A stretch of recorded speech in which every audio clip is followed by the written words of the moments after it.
श्री कृष्ण कहते हैं कि भक्ति में अगर मन लगने लगे तो समझ ले कि आपने भगवान को नहीं बल्कि भगवान ने आपको चुना है। नमस्कार है आपका हमारे चैनल सोनू कुमार पर।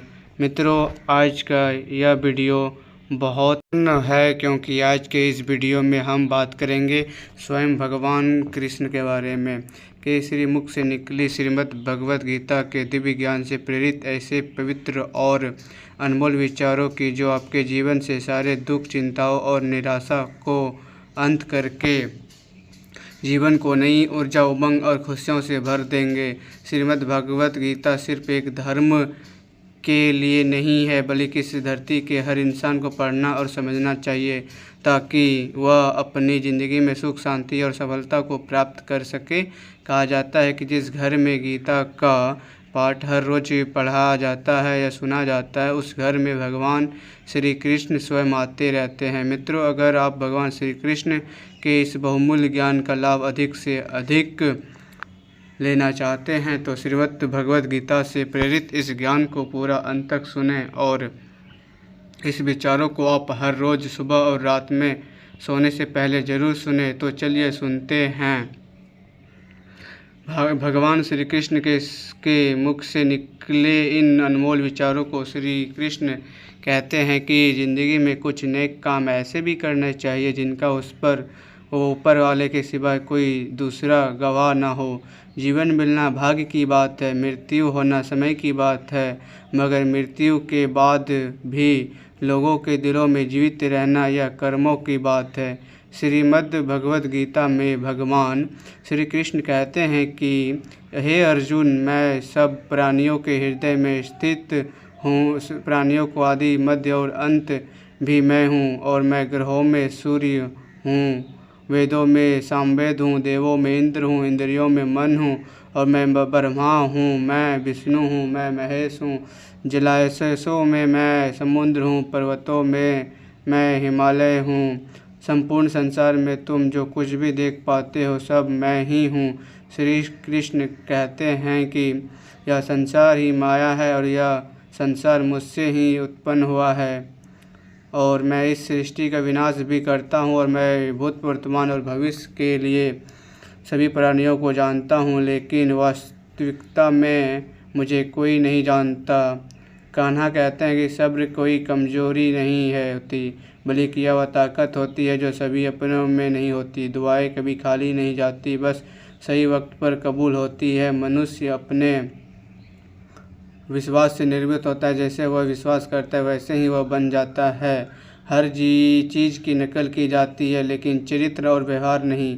अपनी सोच को काबू में रखिए क्योंकि आपकी सोच ही असलियत का रूप लेगी और अगर नीयत अच्छी हो तो नसीब कभी बुरा नहीं होता। वक्त बनाने वालों को जरा सा वक्त देकर देखो, वो आपका वक्त बदल देगा। दिमाग में विचारों की भीड़ जितनी कम होगी ज़िंदगी का सफ़र उतना ही आसान होगा। मन का झुकना भी बहुत ज़रूरी है। सिर्फ सर झुकाने से भगवान नहीं मिलते और अगर आप उन बातों से, परिस्थितियों की वजह से चिंतित हो जाते हैं जो आपके नियंत्रण में नहीं देंगे तो हमेशा परिणाम समय की बर्बादी और भविष्य का पछतावा है। आप दुख पर ही दुखी रहेंगे और सुख पर ध्यान देंगे तो आप हमेशा सुखी रहेंगे क्योंकि हम ध्यान देते हैं कि वो चीज़ सक्रिय हो जाती है। श्रीमद् भगवत गीता में भगवान श्री कृष्ण कहते हैं कि जिस तरह प्रकाश की ज्योति अंधेरों में चमकती है ठीक उसी प्रकार सत्य भी चमकता है। इसीलिए मनुष्य को हमेशा सत्य की राह पर चलना चाहिए। मृत्यु एक अटल सत्य है, बदला नहीं जा सकता है। इस संसार का जब से निर्माण हुआ है तब से जन्म है जिसे कभी बदला नहीं जा सकता। इससे चाहे मृत्यु का चक्र चलता आ रहा है, कोई मनुष्य चाहे लाख चीज़ें जान ले, चाहे वह पूरे जगत को भी जान ले, लेकिन अगर वह स्वयं को नहीं जानता वो अज्ञानी है। कान्हा कहते हैं कि जो जान लेकर अगर कोई आपको ठुकरा दे तो बुरा बात मानना क्योंकि वे वास्तव में आपकी कीमत नहीं जानते। बुरा वक्त गुजर जाता है, बस उस ऊपर वाले को हमारा सब्र आजमाना होता है। चेहरे पर हमेशा मुस्कान का यह मतलब नहीं है कि जीवन में संघर्ष नहीं, बस ऊपर वाले पर भरोसा ज़्यादा है। ज़िंदगी में अगर कुछ बड़ा करना है तो तब दो चीज़ हमेशा याद रखना है कि जो खोया है उसका गम नहीं, जो पाया है वो भी किसी से कम नहीं। खराब तबीयत से व्यक्ति जितना कमज़ोर नहीं होता, उससे ज़्यादा वह नकारात्मक विचारों से थकता है। ज़िंदगी में हमें कितने सही है और कितने गलत है यह सिर्फ दो ही शख्स जानते हैं, परमात्मा और अंतर आत्मा। नकारात्मक विचारों को अपने मन में प्रवेश करने की अनुमति ना दे। वह एक चीज़ होती है जो हमारा आत्मविश्वास कम कर देती है।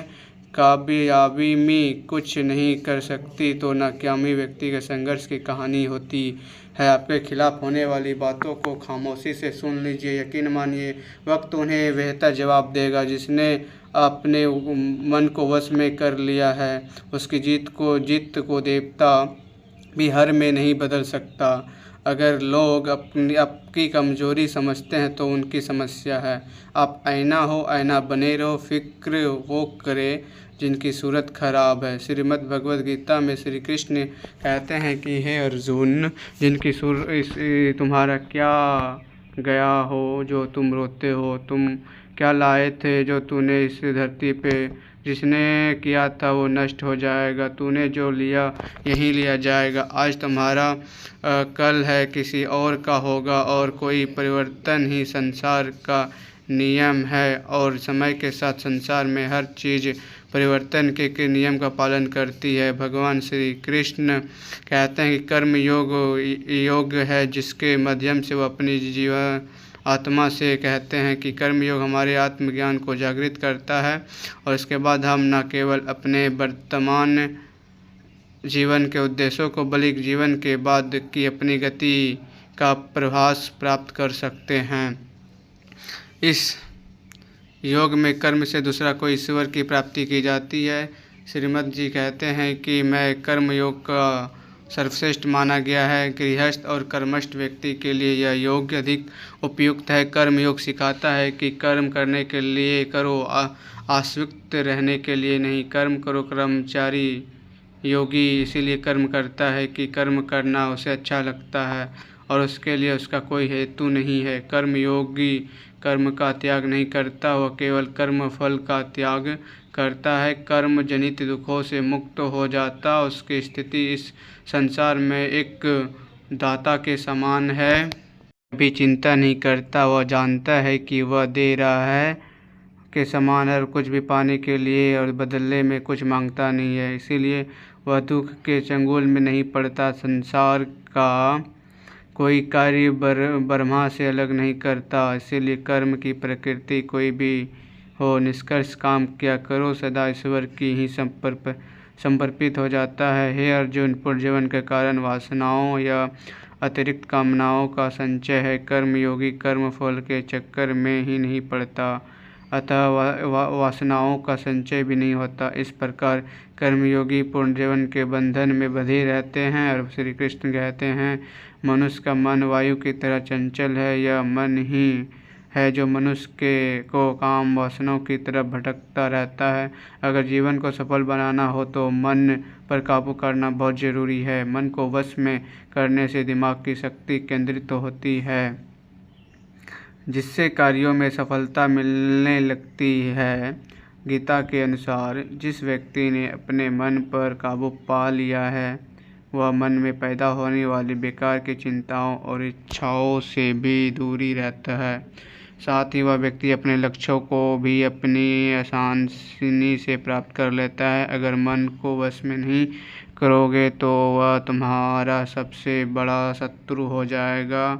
भगवान श्री कृष्ण कहते, जब मनुष्य सुख और दुख में शांत रहता है, जिसका राग भय और क्रोध नष्ट हो गए हैं, जो मनुष्य शुभ और अशुभ वस्तु को पाकर ना प्रसन्न होता है और ना द्वेष करता है, जिन्होंने अपनी इंद्रियों को वश में कर लिया है, वह बुद्धि मनुष्य मुनि के समान है। ऐसा मनुष्य स्थिर, चिंतित और इंद्रियों को वश में कर लेता है और ज्ञान द्वारा परमात्मा को प्राप्त करके हमेशा संतुष्ट रहता है।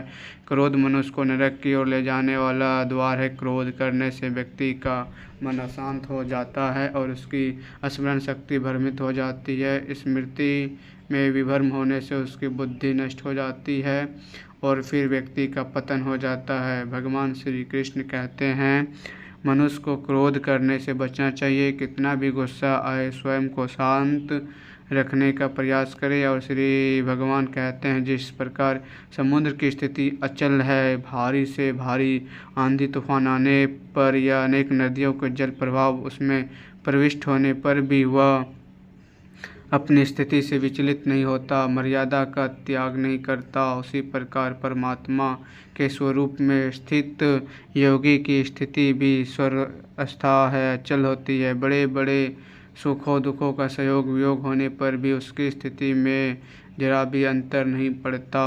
वह योगी परमात्मा में नियत निरंतर अटल और एक रस स्थित रहता है। जो मनुष्य संपूर्ण कामनाओं को त्याग कर ममता रहित, अहंकार रहित और मोह रहित होकर विचरण करता है, वही मनुष्य शांति को प्राप्त कर पाता है। कान्हा कहते हैं, जो दर्द आज सह रहे हो, आगे चलकर वही तुम्हारी ताकत बनेगा। मुसीबत में अगर मदद मांगना हो तो सोच कर मांगना, क्योंकि मुसीबत थोड़ी देर के लिए होती है और एहसान जिंदगी भर से नहीं बल्कि हालातों से आते हैं। जमाने में आए तो जीने का हुनर भी रखना।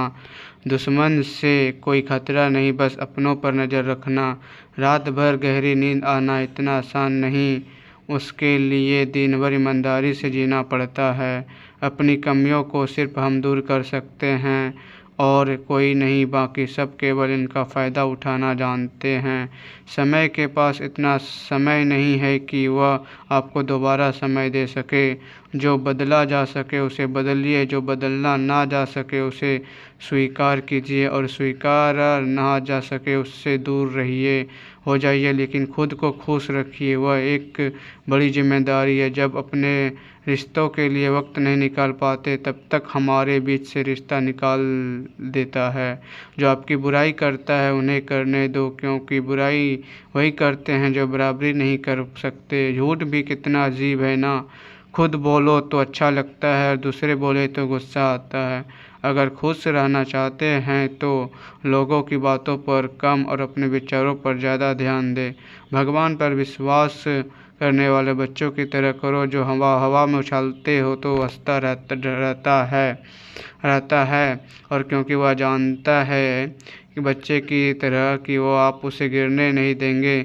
और श्रीमद् भागवत गीता में भगवान श्री कृष्ण कहते हैं कि हे अर्जुन, मेरा इन तीनों लोकों में ना कोई तो कुछ कर्तव्य है और ना ही मुझे कोई ये वस्तु प्राप्त करने योग्य है। फिर भी मैं कर्म करते हुए अपने कर्तव्य का निर्वाह करता हूँ। पार्थ, यदि मैं कामों को करने में सावधानी ना बरता तो बड़ा अनर्थ हो जाएगा, क्योंकि मनुष्य सब प्रकार से मेरे बच्चे ही मार्ग का अनुसरण करते हैं।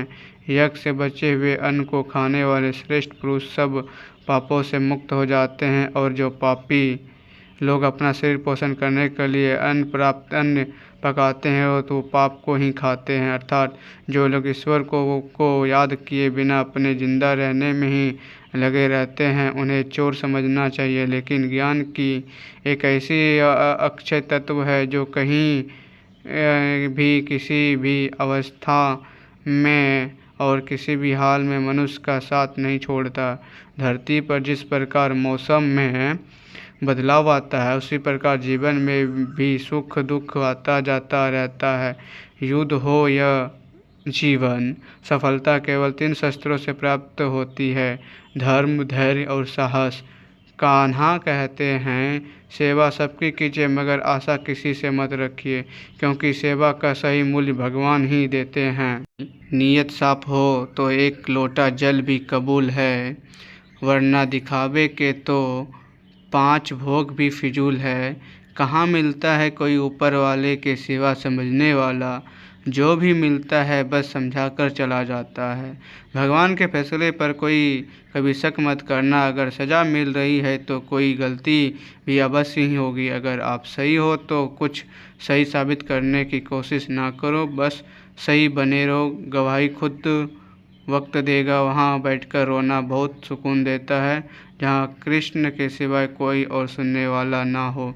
जितना इंतज़ार वह आपसे करवा रहा है, ना समय आने पर वह इतना देगा कि संभाल भी नहीं पाओगे। मित्रता आवश्यक है, संबंध भी आवश्यक है, परंतु जीवन की कठिन परिस्थितियाँ यह भी दर्शाती है कि अकेले रहने की कला का आनंद भी आना चाहिए। हम बड़े नहीं हैं, हमारे पीछे जो ताकत है वह बड़ी है। ज़िंदगी में इतना सफ़र करने के बाद एक बात तो सीख ली कि मैंने उस गली में भी कभी अपना कदम भी मत रखना जहाँ के लोग आपकी कदर नहीं करते। अब तो भरोसे से भी भरोसा उठ गया है, क्योंकि जिस पर सबसे बड़ा ज़्यादा भरोसा था उसको ही भरोसा तोड़ देगा है। कदर करो उस इंसान की जो तुम्हारे सबसे ज़्यादा नज़दीक है। जो नज़दीक भी नहीं आना चाहते हैं उनका तो ख्याल करना भी छोड़ दो। लौट आएगा, कदर तो उसकी करो जो तुमसे दूर